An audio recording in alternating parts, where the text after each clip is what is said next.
humbly greet you, you good fellows out there, and I hope your willingness and readiness to sort of lend me your listening ears to get details that I'm about to put out there concerning the unveiling of a friendly trap. And as I said, all from the previous video are from understanding. Without understanding, a man's life or any person's life is not very much valuable. It's as good as dead. And even in the scriptures of the Bible, it does reveal such things. If you're going to look at one instance where it's been used or it's been noted here, and I said a book is a book that things being said in it, some of the things being said in it can be related and can be embraced. So also is the Quran. There are words. As long as these books are books, recommended, or books put out there which were put down by men or inspired, whichever way, by spirit or by men, whichever way it is. The ideas, statements, are words being used day in, day out in some instances, so you can relatively have good things coming out. But in general sense of its authenticity regarding a divinity attachment is what I want to draw your attention to, and not necessarily the contents. But the contents, if it has any link, which of course it should, because if you link it to a divine God and the contents of it does not suit the definition that everyone will probably have regarding God, then you have put yourself in a situation which needs to be examined carefully and put in perspective.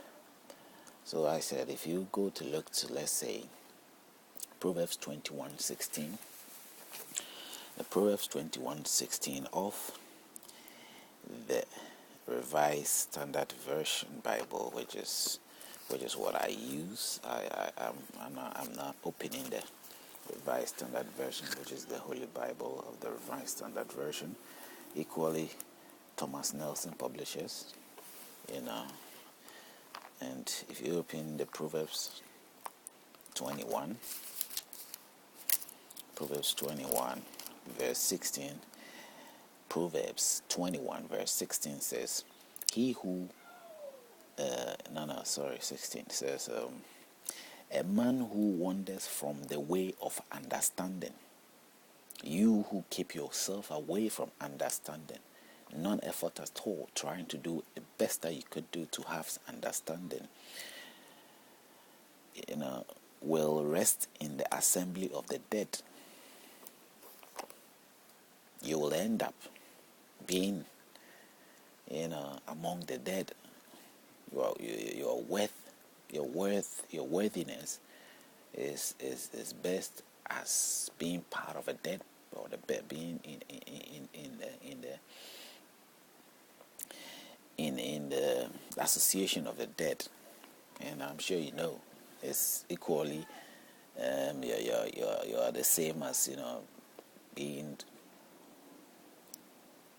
as being somehow related to being perished in some way.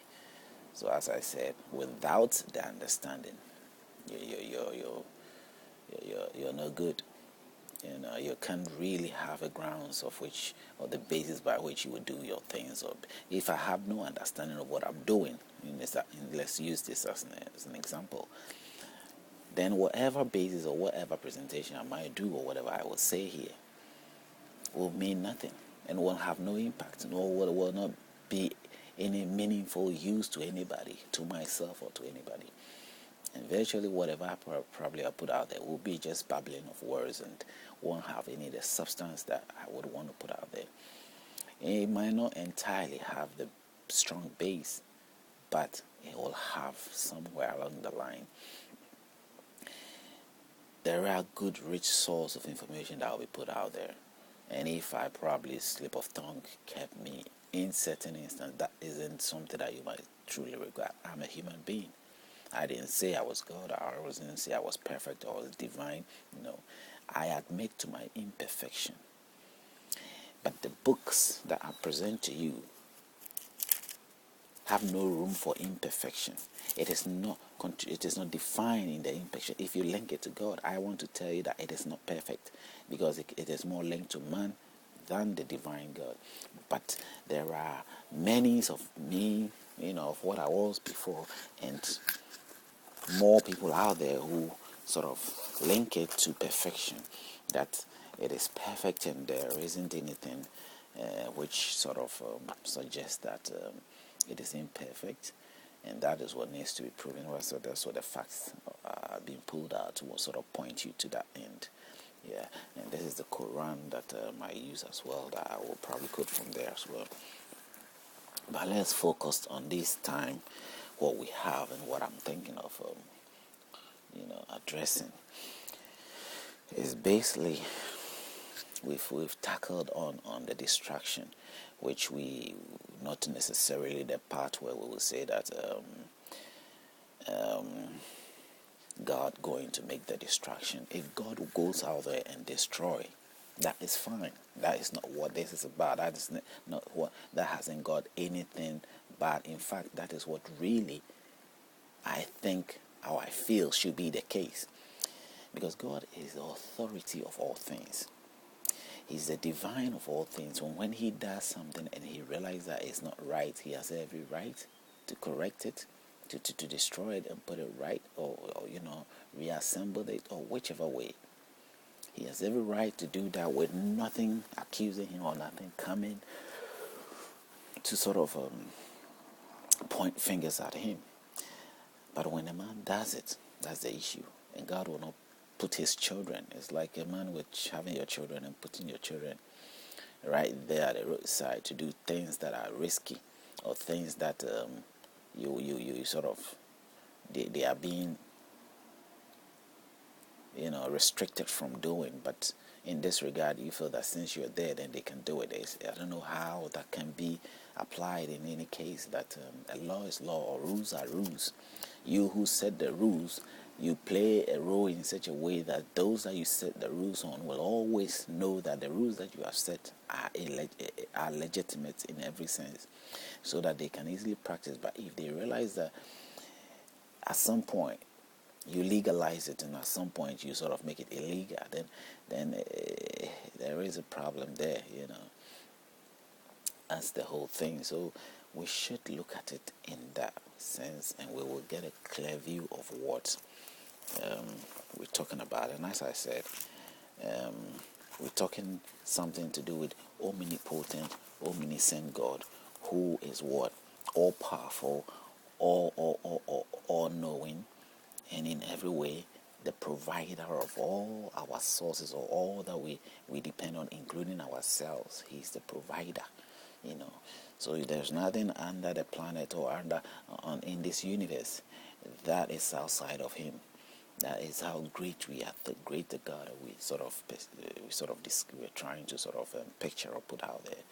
So there is nothing that should let us look down upon him, and the slightest writings that we do present should not put us into that situation. Now, if I happen to feel sick or feel different in any way, I don't have to attribute the fact that my viewpoint is wrong.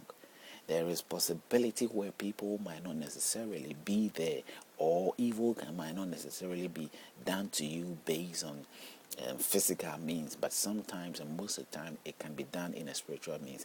I have experienced a spiritual evil attack, which has inspired me somehow to be doing this at this moment, where I explain in other videos, which sort of, if you listen to the video, which entitles my personal account, it is more details and revealing a few of those pros and cons of how and what happened in those incidents, the experiences I went through. And I try as much to be a bit detailed, yet I'm still on it. I'm still putting things out. I'm still sort of letting people get an idea, because I know from my own instinct and experience I went through that today's spiritual experience is more full of evil presentations or evil